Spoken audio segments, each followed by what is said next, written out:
モスクワ郊外に今日だけで6機のドローンが飛んできたのだ。そのうちの1機の破片が落下して77歳の男性が亡くなったのだ。戦場ははるか遠くのウクライナのはずなのに、もうロシアの首都のすぐそばまで戦争が来ているのだ。6機ですか？1日でそれだけ撃ち落としているって、もう市街地の防空体制が戦時モードになってるってことですよね。ドローンの破片で民間人が死ぬなんて、ロシア国内でそれが起きているんですね。今日は世界5本のニュースをまとめて解説するのだ。ドローン、ウクライナ、ドイツ経済、レバノン、フィリピンの火災。最後の5本目が実は日本の環境政策に直結する話なのだ。まず1本目、ロシアのドローン事件の話をするのだ。コメルサント紙によると、モスクワ近郊のボロコラムスク地区の村チェルネボでドローン撃墜後の破片が落下し77歳の男性が死亡したのだ。モスクワ州では1日に6機を撃墜、さらにモスクワ市長も市の上空で9機を迎撃したと発表したのだ。ちょっと待ってください。迎撃できたドローンの破片が落ちてくる。その落下物が地上の人を巻き込むってことですよね。これ、防衛に成功しているのに被害が出るってどういう状況なんですか？そうなのだ。迎撃ミサイルや対空砲でドローンを撃ち落とすと、バラバラになった金属片がそのまま落下してくるのだ。これ、ちょうど花火大会で打ち上げ失敗した筒が観客席に落ちてくるようなものなのだ。防衛側の選択肢は、落とす、破片リスク、か、落とさない、直撃リスクのどちらかしかないのだ。市街地での防空はこのジレンマを避けられないのだ。2本目はウクライナとベラルーシの話なのだ。アルジャジーラの報道によると、ゼレンスキー大統領がベラルーシとの国境で異常な動きを確認したと警告したのだ。新たな道路の建設や砲兵陣地が設置されているというのだ。2022年2月にロシア軍がまさにこのベラルーシ経由でキーウに向かって侵攻してきたあの悪夢が再び頭をよぎる状況なのだ。2022年と同じルートで再度侵攻が来る可能性があるってことですよね。それって4月に入ってロシア軍の攻撃が増えているという話とも重なりませんか？まさにそこなのだ。ウクライナ軍総司令官のシュスキー将軍が4月に入ってロシアの攻勢が目に見えて増加したと認めているのだ。東部ドネツク方面ではコスチャンティニウカという要衝に向けてロシア軍が進んでいて、スーミ州ではミロピリア村が制圧されたと報告されているのだ。一方でウクライナ側も黒海のトゥアクセミナトを16日間で4回攻撃するなど反撃を続けているのだ。でも本当の衝撃は3本目のドイツの話なのだ。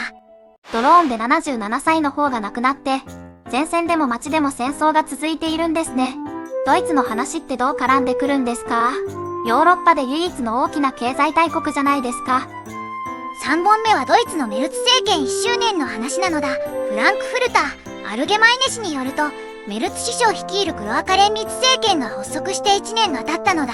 GDP は前年比プラス 0.5%、不況からは一応抜け出したのだ。でも FAZ 氏のコメンタリーはかなり辛口なのだ。政府支出という麻薬で数字を上げただけで本当に重要な民間投資は全く増えていないと指摘しているのだ。経済成長の中身がスカスカという話なのだ。これ分かりやすく例えると、会社の売り上げが増えたのは社長が自分のポケットマネーを売り上げに計上したようなもので、本来の事業で稼いだわけじゃないのだ。ドイツの場合、政府が何兆円もの国債を発行して財政支出を増やし、それが成長率に見えているだけなのだ。民間企業がここに投資しようと思えるような環境が整っていないのが本質的な問題なのだ。でもドイツって以前から欧州の経済エンジンって言われていたのに、それが本当に止まったら EU の他の国にも影響しますよね。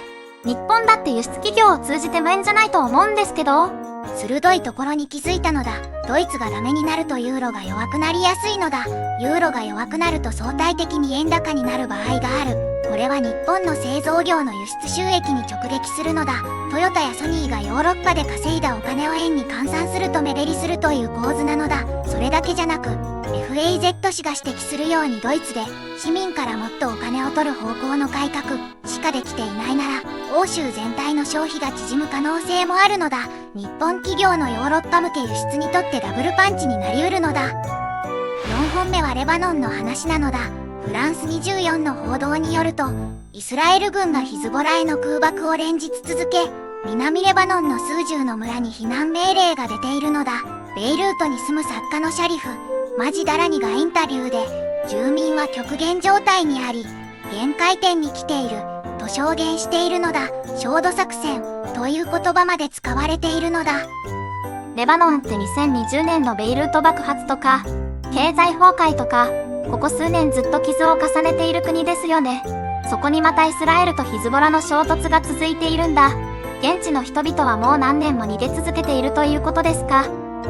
そうなのだ。2019年の経済崩壊、2020年のベイルート港爆発、2023年以降のガザ戦争波及。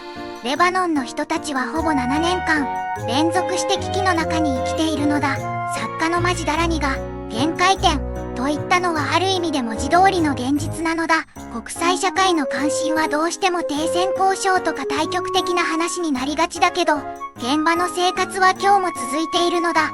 最後の5本目がまた違う種類の危機なのだが、これが日本の廃棄物問題とつながってくるのだ。ちょっと待って。私ずっと聞いてて思ってたんですけど、ドローン破片死、ウクライナ戦況悪化、ドイツ経済停滞、レバノン衝動、これ全部、今週の1日分のニュースですよね。世界が同時多発的に壊れていく感覚があるんですけど、先輩は逆に、これ実は繋がってる、って見方もできますか？つながりがあるのだ。軸はエネルギーと安全保障なのだ。ロシア、ウクライナ戦争が長期化することで、ドイツはエネルギーコストが高止まりして投資が集まらない。レバノン情勢が悪化するほど中東の不安定さが増し、それがまた原油価格に反映される。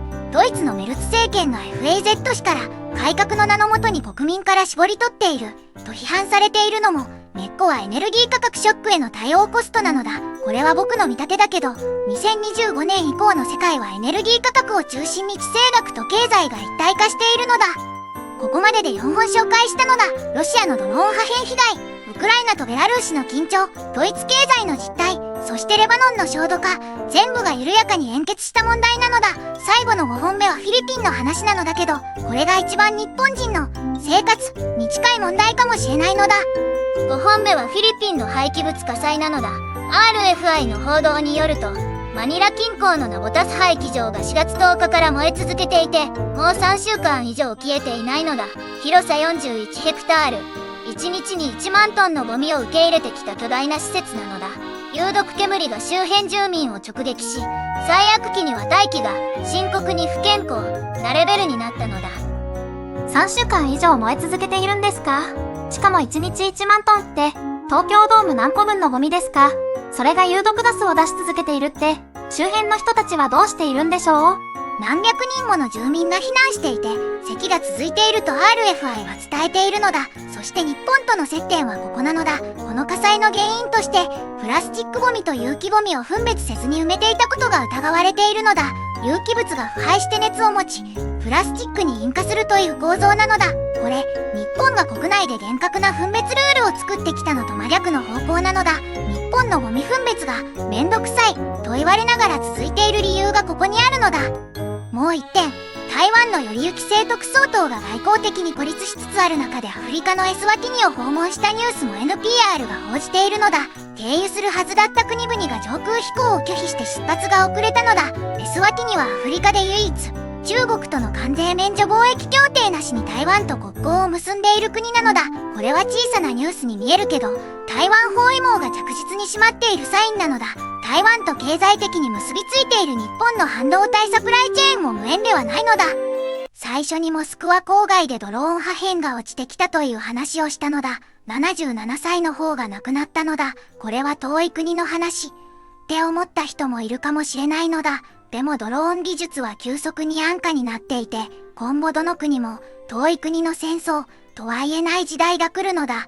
フィリピンのゴミ山が燃えているのと同じで、目の前の問題として考えておく必要があるのだ。今日の5本を整理するのだ。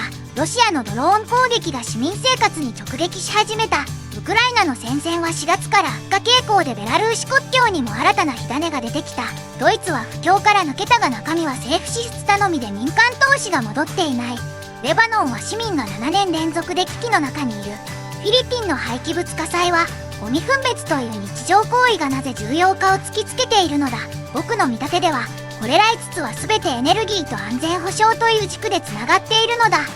先輩のエネルギーと安全保障が一体化しているという見方、すごく腑に落ちました。私は今日の5本の中だとフィリピンの火災が一番身近な警告として刺されました。自分のゴミの出し方ってこういう問題とつながっているんだなって。